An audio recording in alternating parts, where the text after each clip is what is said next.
الحمد لوليه والصلاة لأهلها أما بعد فأعوذ بالله من الشيطان الرجيم بسم الله الرحمن الرحيم إنا أعطيناك الكوثر فصل لربك وانحر إن شانئك هو الأبتر وقال النبي صلى الله عليه وسلم من كان له سعة ولم يضح فلا يقربن مصلانا صدق الله العظيم وصدق رسوله النبي الكريم ونحن على ذلك لمن الشاهدين والشاكرين والحمد لله رب العالمين۔ جناب ذی وقار قابل عزت تعظیم و تکریم معزز سامعین، السلام علیکم ورحمۃ اللہ وبرکاتہ۔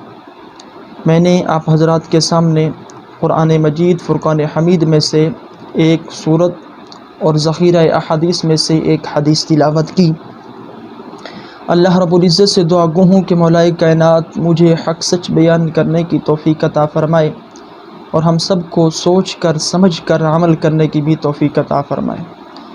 میرے دوستو، قربانی کے ایام چل رہے ہیں، عشرہ ذو الحجہ ہے۔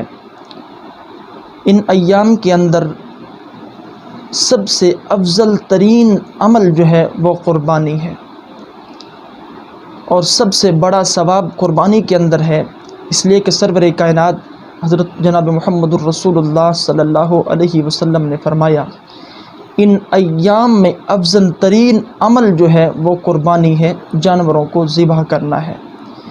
اسی طرح جب کوئی مومن مسلمان جانور کو ذبح کر رہا ہوتا ہے اور اس کی گردن پر چھری رکھتا ہے، پہلا قطرہ جو زمین پر گرنے والا ہوتا ہے، پیغمبر علیہ الصلوۃ والسلام فرماتے ہیں یہ قطرہ زمین پہ نہیں گرتا، اللہ رب العزت اس بندے کی طرف سے اس جانور کو قبول فرما لیتے ہیں، اس کی قربانی کو قبول فرما لیتے ہیں۔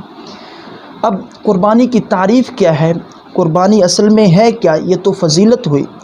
قربانی کی تعریف یہ ہے کہ ایک مخصوص جانور مخصوص ایام میں اللہ تعالیٰ کی رضا کے لیے اس کو ذبح کرنا، یہ قربانی کہلاتا ہے۔ مخصوص جانور مخصوص ایام میں اللہ تعالیٰ کی رضا کے لیے اس کو ذبح کرنا، یہ قربانی کہلاتا ہے۔ مخصوص جانور سے مراد کیا ہے کہ ہر جانور کو قربانی کے اندر ذبح نہیں کیا جا سکتا۔ ایسا نہیں کہ کبھی مرغی حلال ہے کہ اس کو کیا پکڑ کر ذبح کر دیجیے قربانی ہو جائے گی، نہیں۔ ہرن حلال ہے اس کو پکڑ کر ذبح کر دیا جائے گا قربانی ہو جائے گی، نہیں۔ بلکہ مخصوص جانور ہیں۔ وہ کون کون سے جانور ہیں؟ 8 جانور ہیں جن کی قربانی ہو سکتی ہے، 8 جانور۔ پہلا بکرا اور بکری، نر اور مادہ دونوں۔ دوسرا بھیڑ اور دمبا، 4 ہو گئے۔ اس کے بعد گائے اور بھینس، یہ 6 ہو گئے۔ اس کے بعد اونٹ اور اونٹنی، 8 جانور ہو گئے۔ ان 8 جانوروں میں قربانی ہوگی۔ ان کے علاوہ کسی جانوروں میں کسی اور جانور کو پکڑ کر جن کا گوشت حلال و قربانی کر دی جائے، اس کو ذبح کر دیا جائے تو قربانی نہیں ہوگی۔ ویسے اس کا گوشت حلال ہے، کھا سکتے ہو، لیکن اس بندے کی طرف سے قربانی نہیں ہوگی۔ اسی لیے کہا کہ قربانی جو ہوگی وہ مخصوص جانور کی ہوگی۔ یہ 8 قسم کے جانور ہیں۔ انہی 8 قسم کے جانوروں میں سے اگر کسی جانور کی ان ایام کے اندر، جو 3 ایام ان کے اندر قربانی کی تو قربانی ہو جائے گی۔ اور پھر یہ جانور مخصوص جانور ہیں اور ان کی عمریں بھی مخصوص ہیں۔ ان کی جو اونٹ اور اونٹنی ہے، اس کی عمر جو ہے یہ 5 سال ہے۔ اگر یہ 5 سال یا 5 سال سے زیادہ ہیں تو اس کی قربانی کی جا سکتی ہے۔ اسی طرح گائے اور بھینس ہیں، ان کی عمر بھی متعین ہے، یہ 2 سال ان کی عمر ہے۔ اگر یہ 2 سال یا 2 سال سے زیادہ ہیں تو ان کی بھی قربانی ہو سکتی ہے۔ اسی طرح بکرا ہے، بکرا بکری ہے، ان کی عمر 1 سال شریعت نے متعین کی ہے۔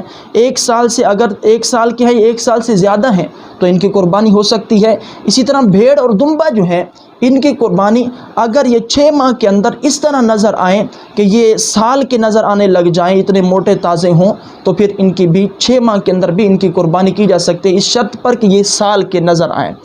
اب شریعت نے ان کی عمریں بھی متعین کر دی ہیں۔ اس کے اندر بعض دفعہ لوگ پوچھتے ہیں، سوال کرتے ہیں، جی دندہ ہونے کی کیا دندہ ہونا یہ شریعت کے اندر ضروری ہے یا نہیں؟ نہیں بھائی، شریعت کے اندر دندہ ہونا ضروری نہیں کہ دانت جانور کی گریں اس کے بعد اس کی قربانی کی جائے گی، نہیں۔ شریعت کے اندر جو چیز ضروری ہے وہ ہے جانوروں کی عمر۔ اونٹ اور اونٹنی اس کی عمر 5 سال ہو چکی ہو، گائے بھینس کی عمر جو ہے 2 سال ہو چکی ہو، بکرا بکری کی عمر 1 سال ہو، اور اسی طرح بھیڑ اور دمبا جو ہے اگر وہ 6 سال کی عمر میں 1 سال کے نظر آئیں، اتنے موٹے تازی ہوں، تو ان کی قربانی کی جا سکتی ہے۔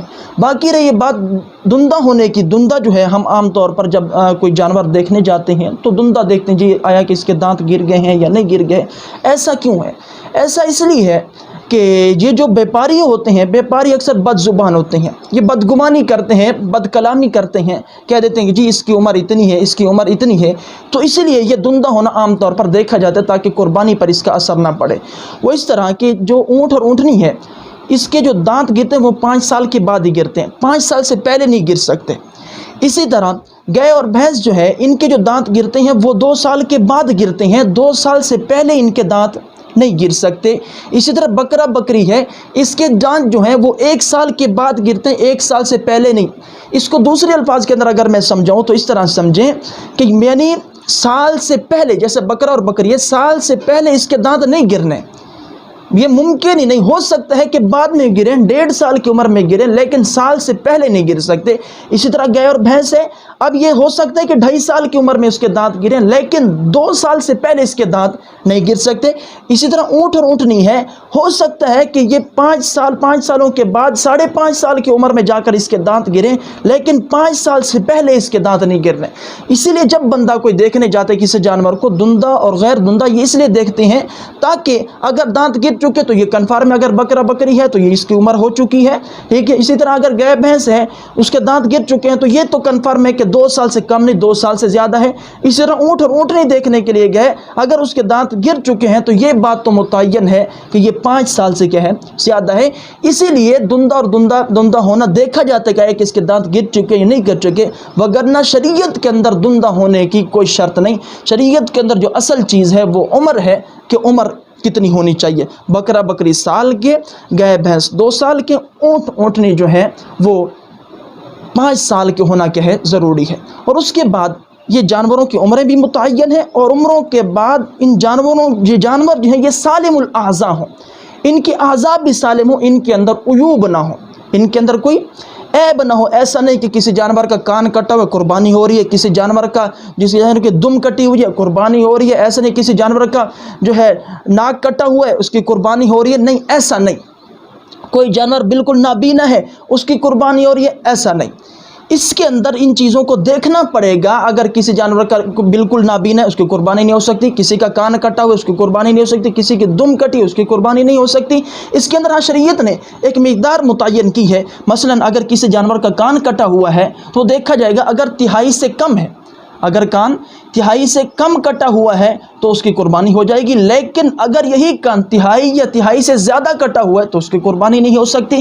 اسی طرح نابینا جو ہے، اس کی بینائی جو ہے اگر تہائی سے کم گئی ہے تو قربانی ہو سکتی ہے، اگر اس کی بینائی تہائی یا تہائی سے زیادہ گئی ہے اس کی قربانی نہیں ہو سکتی۔ اسی طرح دم ہے، اگر وہ دم تہائی سے کم کٹی ہے تو اس کی قربانی ہو سکتی ہے، اگر یہی دم تہائی یا تہائی سے زیادہ کٹ گئی ہے تو اس کی قربانی نہیں ہو سکتی۔ تو ان کے اندر اعضاء کا سالم ہونا کیا ہے، ضروری ہے، سالم الاعضاء جانور ہو۔ اسی طرح سینگ ہے، اگر سینگ بالکل ایسا جانور جس کے بالکل سینگ ہے ہی نہیں، یعنی ایسی قسم کے جانور ہیں، ایسی نسل کے جانور جن کے سینگ بالکل ہوتے نہیں، ان کی قربانی تو ہے جائز۔ اور بسا اوقات ایسا ہوتا ہے کہ لے کر آئے اس کے بعد جو ہے سینگ ٹوٹ گیا، درمیان سے سینگ ٹوٹ گیا، اس کی بھی قربانی ہو سکتی ہے۔ ایسا جانور جس کا سینگ اصل سے ٹوٹ گیا، یعنی جہاں سے سینگ ہوتے ہیں وہیں سے جا کر درمیان جڑ سے جا کر سینگ ٹوٹ گیا، ایسے جانور کی قربانی نہیں ہو سکتی۔ تو ان چیزوں کے اندر غور کرنا، خیال کرنا چاہیے۔ ہم جو جانور خرید رہے ہیں وہ عیب والا تو نہیں، بغیر عیب والا جانور کیا کرنا چاہیے، اللہ کے راستے میں قربان کرنا چاہیے۔ اور اس کے بعد جو جانور ہو وہ صحت مند ہو، وہ تندرست ہو، وہ اس کے اندر اٹھنے کی طاقت، چلنے کی طاقت، دوڑنے کی طاقت کیا ہو، موجود ہو۔ اس طرح نہیں کہ وہ جانور اٹھنے کے اندر بھی اس کو تکلیف ہو رہی ہے، چلنا چاہے تو وہ زیادہ دیر چل بھی نہیں سکتا، آگے جا کے رک جاتا ہے، بیٹھ جاتا ہے۔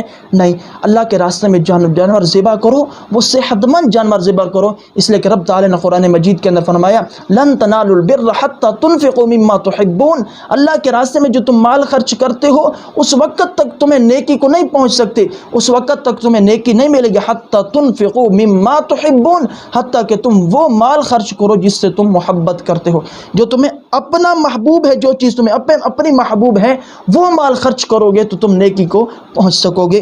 تو جانور جو ہیں وہ بھی مخصوص ہیں، 8 قسم کے جانور ہیں۔ ان 8 قسم کے جانوروں میں سے کسی کی قربانی کرنی ہوگی، اور 8 کے بعد وہ جانور جو ہیں وہ سالم الاعضاء ہوں، اعضاء کے اعتبار سے بھی صحت مند ہوں۔ ایسا نہیں کہ جو ہے اس کے کسی کی کوئی چیز نہیں ہے، کسی کی کوئی چیز نہیں ہے، عیب والا جانور ایسا نہیں ہونا چاہیے۔ اور اس کے بعد جو جانور ہو وہ صحت مند ہو، وہ صحت مند جانور ہو۔ ایسا نہ ہو کہ بیمار جانور کیا کر دے، اللہ کے راستے میں قربان کر دے، جو جانور اٹھ بھی نہیں سکتا وہ قربان کر دے تو قربانی نہیں ہوگی۔ اس کے بعد اگلی بات جو تھی کہ مخصوص ایام، مخصوص جانور، مخصوص ایام کے اندر کیا کیا جائے، ذبح کیا جائے۔ یہ مخصوص ایام یہ کون سے دن ہیں؟ یہ 3 دن ہیں، 10 ذی الحج، 11 ذی الحج، 12 ذی الحج۔ 10 کو یوم النحر کہتے ہیں، اس کے بعد 11، 12، 3 دن، 3 دنوں تک جانور کو ذبح کیا جا سکتا ہے۔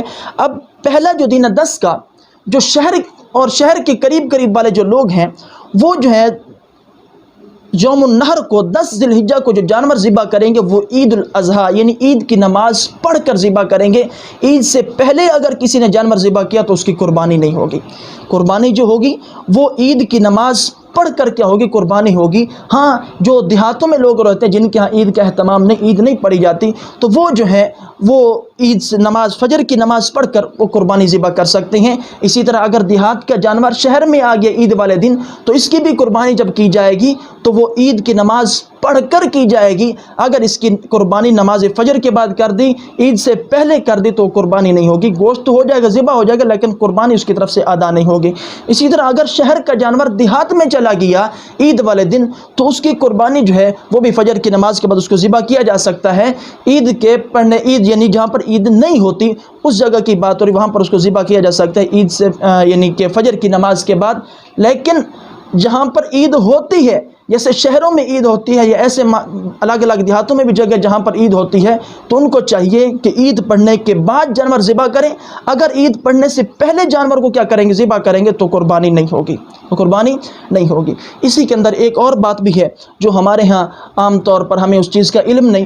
ہمارے جو بعض عزیز اور اقارب ہیں، ہمارے بعض رشتہ دار ہیں جو باہر ملکوں میں رہتے ہیں، کچھ سعودی عرب میں ہیں، کچھ انگلینڈ میں ہیں، اسی طرح کچھ امریکہ میں ہیں، تو الگ الگ جگہوں پہ بسا اوقات وہ کہہ دیتے ہیں کہ جی ہماری طرف سے پاکستان میں کیا کر دینا، قربانی کر دینا۔ اب ان کے لیے کیا حکم ہے؟ بسا اوقات سعودی عرب میں لوگ کمانے کے لیے گئے ہوتے ہیں یا بسا اوقات حج کے لیے بھی گئے ہوتے ہیں۔ حاجی جو گئے ہوتے ہیں ان کا حکم تھوڑا الگ ہے اس سے۔ وہ اس طرح کہ حاجی، حج کی 3 قسمیں، ایک ہوتا ہے حج افراد، ایک ہوتا ہے حج تمتع، ایک ہوتا ہے حج قران۔ پہلے جو قسم ہے حج کی یہ ہوتی ہے جو حرم کے قریب قریب، حرم میں جو لوگ رہتے ہیں مکہ کے مضافات میں، ان کے لیے، ان پر جو ہے حج کی قربانی نہیں ہوتی۔ جب ان کا حج ہوتا ہے آخری عمل جو قربانی والا ہوتا ہے یا اس سے پہلے اس کے بعد سر منڈوانے والا ہوتا ہے، تو ان کا جو قربانی ان کے ہاں حج کی قربانی نہیں ہوتی ان کے لیے، وہ عام قربانی جس طرح ہم قربانی کرتے ہیں یہاں پر بیٹھ کر، وہ بھی اسی طرح قربانی کریں گے، ان کے لیے حج کی قربانی ضروری نہیں۔ ہمارے یہاں جو پاکستان انڈیا سے جاتے ہیں لوگ، ان کے لیے یہ 2 قسم کے حج کرتے ہیں، یا تو حج قران کرتے ہیں یا حج تمتع کرتے ہیں۔ اس کے لیے ضروری یہ ہے ان پر جو ہے حج کی قربانی بھی ضروری ہوتی ہے، وہاں پر کیا کرنے ہوتے ہیں، حج کی قربانی بھی ان کے لیے ضروری ہوتی ہے۔ اب یہ حج والی جو قربانی ہے وہ حرم کے اندر ہی کی جا سکتی ہے، حرم سے باہر نہیں۔ ایسا نہیں کہ وہ حج والی قربانی جو ہے وہاں سے جی کہہ دے ایک بندہ پاکستان میں کہ میری طرف سے قربانی کر دیجئے، نہیں۔ اسی طرح کوئی واجب رہ گیا، اس پر دم آیا یا بدنا آیا، اونٹنی ذبح کرنی پڑی، اونٹ ذبح کرنا پڑا، تو یہ دم والا جو جانور ہوگا اس کو بھی حرم کے دائرے کے اندر کیا کیا جائے گا، ذبح کیا جائے گا۔ حرم سے باہر یہاں پر کسی کو پاکستان میں کہہ دیا کہ جی میری طرف سے کیا کر دو، ذبح کر دو، ایسا نہیں ہو سکتا، وہی حرم میں کیا کہ ذبح کیا جائے گا۔ ایک اور فرق بھی ہے، بعض اوقات بندے جاتے ہیں اور اس کا علم نہیں ہوتا، جو جرمانے والا جو جانور ہوتا ہے، جو غلطی ہو جائے، واجب چھوڑ دیا جائے یا کوئی اور ازالہ کرنا، وہ اس پر جو دم ذبح کیا جاتا ہے یا بدنا ذبح کیا جاتا ہے، اس کا جو گوشت ہوتا ہے وہ بندہ خود نہیں کھا سکتا، وہ سارا کا سارا گوشت مسکینوں اور غریبوں میں تقسیم کیا جاتا ہے۔ ہاں حج کی جو قربانی ہے، حج کی قربانی والا گوشت بندہ خود کھا سکتا ہے، دوستوں کو کھلا سکتا ہے، اس کے بعد تقسیم کیا جائے گا۔ جو دم اور بدنا والا جانور ہوتا ہے اس کا گوشت بندہ خود نہیں کھا سکتا، وہ سارا کا سارا گوشت کے لوگوں میں تقسیم کر دیا جائے گا۔ ہاں اس کے علاوہ اگر حاجی کہتا ہے کہ جی حج کی قربانی کے علاوہ وہ الگ طور پر قربانی کرنا چاہتا ہے، وہ پاکستان میں کہہ دیتا ہے کہ میری طرف سے بھی کیا کر دے، وہاں پر قربانی کر دی جائے، حج کی قربانی وہ الگ طور پر وہیں پر کر رہا ہے، اس کے علاوہ کہتے ہیں پاکستان میں کہ جی میری طرف سے کیا کر دی جائے، قربانی کر دی جائے، تو یہ قربانی یہاں پر کی جا سکتی ہے۔ لیکن اس کے اندر جو چیز غور کرنے کے، میں اس موضوع کو جو آپ کے سامنے لے کے، اس کے اندر غور کرنے کی چیز یہ ہے کہ حج کے ایام دونوں جگہوں پر ہونا ضروری ہے۔ جس جگہ سے بندہ قربانی کروا رہا ہے کہ جی میری طرف سے قربانی کرو، وہاں پر بھی حج کے ایام کا ہونا ضروری ہے، اور جس جگہ پر اس کی قربانی کی جا رہی ہے، مثلا پاکستان کے اندر یا انڈیا کے اندر قربانی کی جا رہی ہے، یہاں پر بھی حج کا ہونا کیا ہے، حج کے ایام کا ہونا ضروری ہے۔ مثلا سعودی عرب اور ہمارے پاکستان میں یہاں پر ایک دن کا کم از کم فرق ہوتا ہے، اگر وہاں پر 9 ہے تو یہاں پر 8 ہوتی ہے، وہاں پر 10 ہے تو یہاں پر 9 ہوتی ہے۔ ایسا نہ ہو کہ وہاں پر جو پہلا دن اگر 10 ہے، وہاں پر یوم النحر قربانی ہے، تو وہ کہتے ہیں میری طرف سے کیا کر دیجئے، قربانی کر دے، جو ہم یہاں پر 9 کو کیا کر رہے ہوں، قربانی کر رہے ہوں، تو اس کی قربانی ادا نہیں ہوگی۔ مثال یہ ہے کہ مخصوص قربانی کی تعریف یہ تھی کہ مخصوص جانور مخصوص ایام میں کیا کیا جائے، ذبح کیا جائے۔ اب یہاں پر مخصوص ایام جو ہے وہ 3 ہیں، 10، 11، 12۔ اسی طرح جس کی طرف سے قربانی ہو رہی ہے وہاں پر بھی قربانی کے ایام کا ہونا ضروری ہے، 10، 11، 12۔ ایسا نہیں کہ اگر وہاں پر 11 ہے تو یہاں پر 10 ہے، یہ قربانی ہو جائے گی، دونوں طرف سے قربانی کے ایام چل رہے ہیں۔ وہاں پر 12 ہے، یہاں پر 10 ہے، یہ بھی ہو جائے گی، دونوں طرف سے قربانی کے ایام ہو رہے ہیں، آ رہے ہیں۔ اسی طرح اگر وہاں پر کیا ہے 13 ہے اور یہاں پر 12 ہے، اس طرح اس کی قربانی یہاں پر 12 والے دن کیا نہیں کی جا سکتی، قربانی نہیں کی جا سکتی، اس لیے کہ حج کے ایام نہیں، یہ حج کے مخصوص ایام ہے، اور جس کی طرف سے قربانی کی جا رہی ہے وہاں پر بھی حج کے ایام ہو، اور جو یہاں پر قربانی کر رہا ہے، جس دن یہ قربانی کرے گا یہاں پر بھی حج کے ایام کا ہونا کیا ہے، ضروری ہے۔ حج کے ایام وہاں پر بھی ہوں، حج کے ایام یہاں پر بھی ہوں۔ کسی جگہ سے کوئی انگلینڈ سے بندہ کیا کرا رہا ہے، قربانی کرا رہا ہے، تو وہاں پر بھی حج کے ایام کا ہونا ضروری ہے، یہاں پر بھی حج کے ایام کا ہونا کیا ہے، ضروری ہے۔ باقی 1-2 دن جو حج کے ایام میں 3 دن ہے، 1-2 دن کا فاصلہ کہ اس سے کوئی فرق نہیں پڑتا۔ یہ مسئلہ ہے کہ اب قربانی کی تعریف آ گئی، وہ مخصوص جانور جو مخصوص ایام میں کیا جائے، ذبح کیا جائے، کس کے لیے ذبح کیا جائے، اللہ تعالیٰ کی رضا کے لیے ذبح کیا جائے، رب تعالیٰ کی رضا کے لیے ذبح کیا جائے۔ اگر اس کے اندر کسی کی نیت گوشت کھانے کی کیا ہوگی، شامل ہو گئی، تو اس کی قربانی نہیں ہوگی۔ ایک اس کی قربانی نہیں ہوگی۔ اگر یہ کسی بڑے جانور میں شریک ہوا ہے، باقی 6 بندے ہیں اور یہ 7واں بندہ ہے، تو باقی 6 بندوں کی بھی قربانی اس کی نیت کی وجہ سے نہیں ہوگی، کیونکہ اس کی نیت غلط ہے۔ قربانی کے اندر نیت جو ہے وہ رب تعالیٰ کی رضا کی ہونی چاہیے، کہ اللہ تعالیٰ مجھ سے راضی ہو جائے، اللہ تعالیٰ مجھ سے راضی ہو جائے، اس کی نیت ہونی چاہیے۔ اگر کسی اور چیز کی نیت کرتا ہے تو وہ نیت قابل قبول نہیں۔ کسی نے گوشت کی نیت کر لی، بس اوقات بندے کہہ دیتے جی حافظ صاحب قربانی تو نہیں کرنی تھی، مولانا صاحب مفتی صاحب قربانی تو نہیں کرنی، لیکن سوچا کہ یار عید والے دن میرے بچے کسی کی اوروں کی طرف دیکھتے بڑھیں گے، کدھر سے گوشت آ رہا ہے، کدھر سے گوشت آ رہا ہے، دوسروں کی طرف دیکھتے رہیں گے، اس لیے میں نے کیا کر دی، قربانی کر دی۔ بھائی یہ نیت ٹھیک نہیں۔ اگر اس نیت سے قربانی کی، مطلب یہ کہ تم اپنی اولاد کو تو خوش کرنا چاہتے ہو، اولاد کی تو رضا چاہتے ہو، رب تعالیٰ کی رضا نہیں چاہتے، اس نیت سے قربانی کی، تو یہ قربانی نہیں۔ قربانی جو ہوگی وہ رب تعالیٰ کی رضا کے لیے ہو، اولاد کی رضا کے لیے نہ ہو۔ قربانی جو ہو وہ گوشت کی نیت نہ ہو، بلکہ اللہ تعالیٰ کی رضا کے لیے کی جائے۔ اور اس کے ساتھ ساتھ ایک سخت بات ہے، وہ بھی میں کرتا چلوں، اگر کسی کا حرام مال سے جس نے قربانی کی اس کی بھی قربانی نہیں۔ اگر یہ حرام مال والا کسی حصے کے اندر شریک ہوتا ہے، 6 حصے اور ہیں اور 7واں حصہ اس کا ہے، اب 7ویں حصے میں جب حرام شامل ہوا، اس کا مال حرام ہے، تو اس کی بھی قربانی نہیں ہوگی، باقی سب جو 6 بندے ہیں ان کی بھی قربانی نہیں ہوگی۔ کیوں؟ اس لیے کہ جز سے کل کا حکم لگے گا۔ مثلا ایک گلاس کے اندر ایک قطرہ پیشاب کا ڈال دیا جائے تو سارا گلاس ہی ناپاک ہو جاتا ہے۔ اسی طرح جب ایک جز کے اندر حرام شامل ہوا تو اس کا حکم سارے کل کا لگایا جائے گا۔ اگر ایک حصہ گائے کا حرام ہے تو سارا حرام ہے، ٹھیک ہے۔ جب ایک حصے کی قربانی نہیں تو ساروں کی قربانی نہیں ہوگی۔ میرے بھائی یہ معاملہ اتنا آسان نہیں کہ ہم اس کو ہلکا سمجھ لیتے ہیں، یہ بہت سیریس معاملہ ہے۔ اس کی تحقیق کیا کریں، جن لوگوں کو ساتھ کیا کر رہے ہیں، شامل کر رہے ہیں، تحقیق کے بعد ان لوگوں کو شامل کیا جائے۔ اسی طرح عقیدے کا ہونا بھی ضروری ہے کہ صحیح العقیدہ آپ کے ساتھ ہو، جس کا عقیدہ کیا ہے، غلط ہے، اللہ تعالیٰ کے بارے میں، اللہ کے رسول کے بارے میں، اسلام کی بنیادی عقائد جو ہیں ان کے بارے میں اگر کسی کا عقیدہ غلط ہے اس کو بھی شامل نہیں کرنا چاہیے، عقیدے کو بھی ملحوظ خاطر رکھنا چاہیے۔ اب یہ بات مخصوص ایام میں مخصوص جانور کو اللہ تعالیٰ کی رضا کے لیے کیا کرنا، ذبح کرنا، یہ قربانی کہلاتا ہے، اللہ تعالیٰ کی رضا کے لیے۔ اگر اس میں کسی اور کی رضا شامل ہوئی تو وہ قربانی نہیں ہوگی۔ یہ حکم تو تھا کہ وہ لوگ جو قربانی کرتے ہیں، اور بعض لوگ قربانی کرتے نہیں، بعض لوگ قربانی کرتے نہیں میرے بھائی، اگر قربانی کی نیت کرو گے تو اللہ تعالیٰ وسائل بھی پیدا کر دیں گے۔ آج کل بندوں کی نیت ہی نہیں ہوتی قربانی کی، بھائی جب نیت نہیں ہوگی تو وسائل رب تعالیٰ کہاں سے پیدا کریں گے؟ بے طلبے کو کوئی چیز نہیں دی جاتی، طلب والے کو کوئی چیز دی جاتی ہے۔ میرے بھائی تو نیت خالص کر کے اللہ میں قربانی کرنا چاہتا ہوں، ضرور اللہ تعالیٰ آپ کے لیے انتظام کر دیں گے، اللہ تعالیٰ ضرور آپ کے لیے انتظام کر دیں گے۔ اصل بات یہ ہے ہمارے ہاں قربانی کی نیت نہیں ہوتی، ہمارے ہاں قربانی کی نیت نہیں ہوتی، جبکہ اس کے بارے میں سرور کائنات صلی اللہ علیہ وسلم کا فرمان ہے، من کان لہ سعۃ ولم یضحی فلا یقربن مصلانا، جس شخص کے پاس طاقت موجود ہے، وسعت ہے، وہ مال رکھتا ہے، اس کے باوجود قربانی نہیں کرتا، فلا یقربن مصلانا، وہ ہماری عیدگاہ کے قریب نہ آئے۔ طاقت رکھتا ہے، وسعت رکھتا ہے، قربانی کر سکتا ہے، اس کے باوجود قربانی نہیں کرتا، اس کے لیے پیغمبر علیہ الصلوۃ والسلام کا فرمان یہ ہے کہ وہ ہماری عیدگاہ کے قریب نہ آئے۔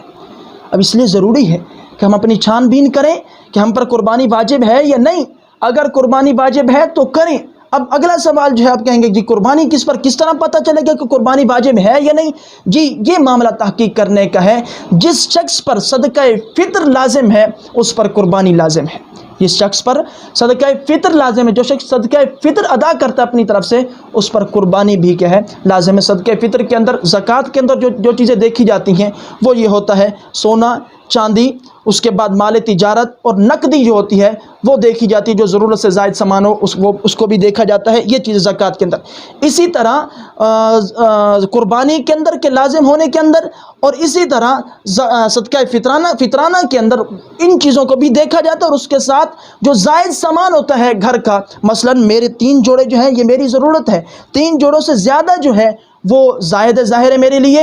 ہمارے گھر کے اندر عورتوں کے 50-50 ہزار والے جوڑے پڑے ہوتے ہیں، یہ ظاہر زائد ہیں، ٹھیک ہے؟ تو زائد سامان، ان تمام چیزوں کو کیا لگایا جائے گا؟ اندازہ لگایا جائے گا، جو کل قیمت بنی گی اس کی کل قیمت کو حساب لگایا جائے گا۔ کل قیمت مثلا بنی 10,000، کل قیمت 10 لاکھ بنی کل قیمت، تو اب دیکھا جائے گا کہ اس کے بعد قرض کو، کہ مجھ پر قرض کتنا ہے۔ اب 10 لاکھ کے بعد اس پر قرض ہو رہا ہے 11 لاکھ کا، قرض ہو رہا ہے 12 لاکھ کا، تو اس پر قربانی نہیں۔ قرض ہے 11 لاکھ کا، اس پر قربانی نہیں۔ قرض 10 لاکھ کا، 10 لاکھ اس کا سامان بنا، اس کی قیمت بنی، اور 10 لاکھ کا قرض اس پر، تب بھی اس پر کوئی قربانی نہیں۔ ہاں اگر اس کا قرض 10 لاکھ کا ہے اور اس کا پیسے جو ہوئے، قرض جو اس کا ہے وہ 9 لاکھ کا ہے، 1 لاکھ اس کا بچ رہا ہے، اب 1 لاکھ کے ساتھ 52.5 تولے چاندی خریدی جا سکتی ہے۔ ظاہر ہے جب یہ 52.5 تولے چاندی 1 لاکھ کے اندر خرید سکتا ہے تو اس پر قربانی لازم ہے، اس پر قربانی کیا ہے؟ لازم ہے۔ ہمیں چاہیے کہ جن پر ہم پر قربانی لازم ہے، واجب ہے، جو صدقہ فطر ادا کرتے ہیں، ہم پر ضروری ہے کہ ہم کیا کریں؟ قربانی کو بھی ادا کریں، قربانی بھی کریں۔ اور اس کے اندر یہ ہے کہ جو نابالغ اولاد ہے، نابالغ اولاد کی طرف سے اس کی قربانی ضروری نہیں، ٹھیک ہے؟ اور اس والد پر ضروری نہیں، والد صرف اپنی طرف سے کیا کرے گا؟ قربانی کرے گا، اور جو بالغ ہے وہ تو صاحب وسعت ہوں گے، اس کے بعد قربانی کریں گے۔ جو نابالغ ہیں اس کی قربانی نہیں۔ اگر باپ بالفرض کرنا بھی چاہتا ہے تو نفلی قربانی ہوگی، ضروری قربانی نہیں۔ اور جب وہ باپ نفلی قربانی کرے گا تو وہ اپنے مال سے کرے گا، تو اپنی اولاد کے مال سے، جو نابالغ ہے اس کی اولاد کے مال سے قربانی نہیں کر سکتا۔ بہرحال ہمیں چاہیے کہ ہم جو ہے ان مسائل کو تھوڑا غور سے دیکھیں، یہ کوئی نارمل معاملہ نہیں، بہت بڑی وعیدیں ہیں قربانی نہ کرنے والے کے، جس طرح کہ آپ نے اسی کو دیکھ لیا، پیغمبر صلی اللہ علیہ وسلم کا فرمان، من کان لہ سعۃ ولم یضحی فلا یقربن مصلانا، جو قربانی نہیں کرتا طاقت اور وسعت کے باوجود، فلا یقربن مصلانا، وہ ہماری عیدگاہ کے قریب نہ آئے۔ ہم ان مسائل کو دیکھیں، ان مسائل کو خود حل کرنے کی کوشش نہ کریں۔ جب بھی کوئی مسئلہ ذہن میں آئے، کوئی کسی مفتی صاحب سے، کسی مولانا سے پوچھ لیا کریں۔ اگر کوئی آپ کے بھی مسائل ہیں تو آپ کمنٹ میں بتا دیجیے گا، ہم انشاءاللہ جواب دینے کی کوشش کریں گے۔ اللہ تعالی ہم سب کا حامی ناصر ہو۔ وآخر دعوانا ان الحمد للہ رب العالمین۔